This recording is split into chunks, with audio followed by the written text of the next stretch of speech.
Hi, everybody. This is Dan Sheridan, just taking a look at the markets.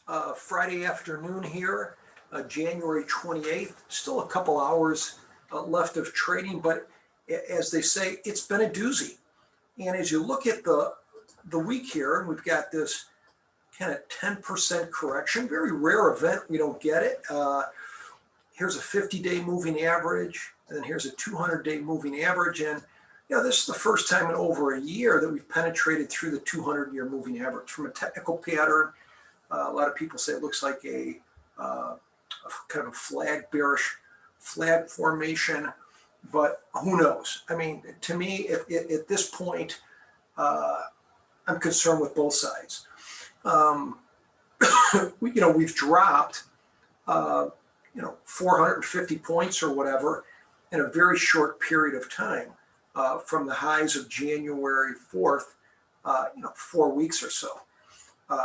And that's a big move. So if we rally up next week, it's probably not going to be 5 points. But this is kind of a different one. We could be in a downtrend for a while. Who knows? But let's just talk about maybe a few ideas that we're looking at. For the range-bound part of the portfolio, obviously our size at Sheridan Mentoring has got for range-bound part of the portfolio, much smaller size. We're going a little bit more duration, a little bit of short Vega, and I'll give you a few ideas here. Speculative part of the portfolio, a little more. You've had a lot of range last week. The average, if you look in the SPX, is something called the average true range. And the average true range, you can see it's just gone through the roof here. And what does that mean? The average true range takes a look at the high in SPX or a stock during the day and the low. And the wider that range, obviously, the more difficult it's going to be to manage a range-bound trade. And last week, you could see these big candles in the market in SPX. So there's a big distance from the high and low. You say, how big is that distance? That distance last week, give you an example, Monday of last week was 200 points between the high and the low. Tuesday, between the high and the low, we had 120 points. Wednesday, the Fed day, went 150 points, which was huge. Thursday was 110, and Friday was 150.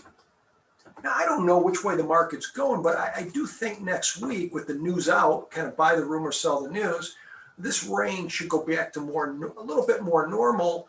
The distance between the high and the low, unless we just get beamed on the downside, is going to be probably less than 100, probably in that 60 to 100 range. So right now, as I'm looking with the VIX at 30, which, normally we like for range-bound trades, we're comfortable trading them between 15 and 27. We're kind of out of that range. But for smaller size, here's a couple ideas just to give you something to think about. And it's basically the concept of getting a warm blanket in the winter, right? And so if you look at, for example, I have it set up as an iron condor, but this is really an iron butterfly. Just in Thinkorswim, use the iron condor template to get an iron butterfly. What an iron butterfly is, what we're doing here, and I might have to adjust the strikes because we just keep moving.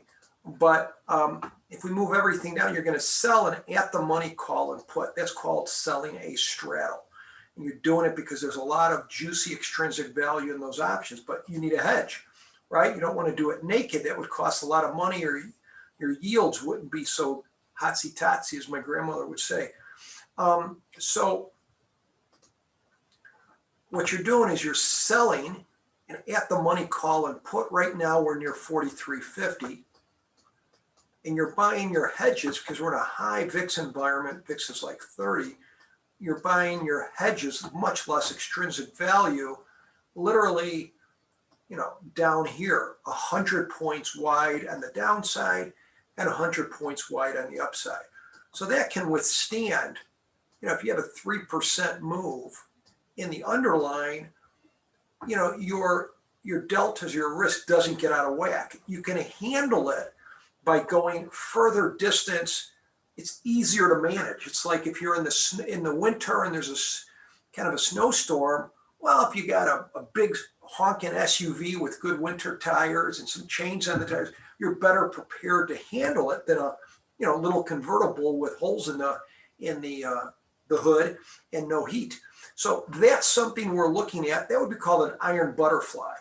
And even if it's 100 wide, it doesn't eat up that much capital, because let's just say in this example, we're bringing in a credit of, this is rounding here, $87.50. Well, because it's 100 wide, your risk, if you go to your brokerage firm, your risk is $10,000 in this example, less your credit that you bring in, $87.50. So that's $1,250 risk in the trade. And we'll probably be looking to stay in this. Maybe this is Feb 25, like 28 days to expiration. Be looking to probably stay in this maybe 20 to 25% of the duration, and look for 10% on our margin. Another idea I'm looking at is, I like these put credit spreads. If you think the market is, generally you say, do you know if it's going up or down? I have no idea, but I do know this. Most 10% corrections do not end up going 20 or 30. Could they? Yes, but probability-wise, we'll probably come back. Doesn't mean we will. But one nice thing about with put credit spreads, you say, why would you favor put credit spreads over call credit spreads in the SPX? Do you think we're going up or down? Not necessarily. You can do call credit spreads. But if you sell, if you choose a strike by selling a 20 delta put versus a 20 delta call, 20 delta put will get you a lot further room, because the volatility skews in the SPX. You get a lot more room on the downside. So for example, if I sell like a 20 delta put in the for a put credit spread, and I'm going to have to move the change this a little bit. Give me a second to get the width right. 4,300. So if you look at this trade here, with the SPX at 43.44, and we're kind of dropping a bit as we speak, you're going to sell like the 40.60 put, maybe the 40.50 put. So you're getting almost 300 points out of the money. You're bringing in a credit of, say, $3.10 credit. Now, the spread has the distance between the strikes. If we're selling the 40.60s, buying the 40.40s, you have $2,000 of risk, less you're bringing in a credit of $3.10, so your total risk is $6.90. So if I'm looking to make 10%, it'll be 10% of $16.90. Let's round it to $1,700. If I'm trying to make for 10%, give you a basic risk management plan, 10% would be $170. If I sell it for $3.10, take away $170, I buy it back for $1.40 debit. And then you always have some type of risk management. I want to let the probabilities work for me a little bit. So I might have 15%. So what my maximum loss would be $16.90 times 15%, which would be about $250. So if I sell it for $3.10 and it goes up to $5.60 or higher, get out of it, right? So you're creating something as a high probability trade if you do it over and over and over, but you can't let your losers go too far against your winners. So those are a couple trades I'm at least looking at, and I may wait till Monday. I won't have a problem at the end of the day, depending on how the market closes here. I do a little bit of this, but these are a few of the ideas I'm looking at. And one speculative strategy, and again, you could do this either way. I'll give you a cheap spec shot. What if you thought we could rally next week? If you think we rally, I have a bullish call butterfly, and I'll use that as an example. If you're a little more bearish, you can do a put one. And what's nice is in SPY, they're really cheap. It's 10 times less expensive. So let me just check. So here would be the example. In this trade would be about 60 bucks for one. So you could pick the side you want, or if you don't, you could do both sides. But let's just say we put it at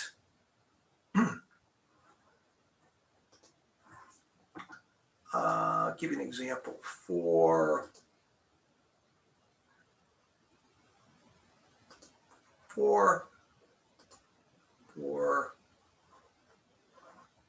excuse me, 445.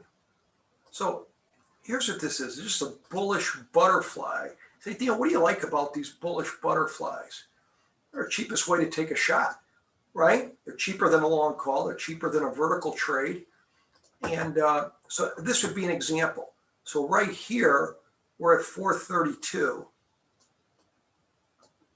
And if I go 7 days out to next Friday, right, the expected move for the next, till next Friday, in the, if you look here, Feb 4, that's next Friday, it'd be about 15 points. So if I want to come even a little bit, so 15 points from 432 in the SPY would be about 447-ish. So I'm putting a little bit before that, in case it doesn't go as much, but you're bullish. And again, for every one time I do this 5-wide butterfly, we're here, right? We're here at this 432 level. But you could see if we get in this spider's web between 441 and 449, great potential here to make 100, 200% on it. You're paying $67 per butterfly. If I put it at 5 butterflies, it'd be a little over $300. And you can see if we go ahead in the date and look at next week, say next Wednesday, right? Even next Wednesday, if we get in that spider web, here we are like even 442, right? 442 would be up 10 points. That'd be 100 points in the SPX. This says we'd be up $171, right? On, if we do this spread 5 times about 65. So let's say a little over $300, we'd be up maybe 60%. And this is just by Wednesday. As you go closer to expiration, you could see the profit potential really kicks in. Anyways, a few ideas, folks. Again, work on the craft. We've got a lot of good things going on at Sheridan Mentoring. We got a 3K class. It's a live trading class. We go on Tuesdays and Thursdays and teach you the craft of option trading. Great way to learn as you're going through a volatile market. Why go it alone? We have next class is next Tuesday. Check out our website, SheridanMentoring.com, and have a wonderful weekend. Thanks so much.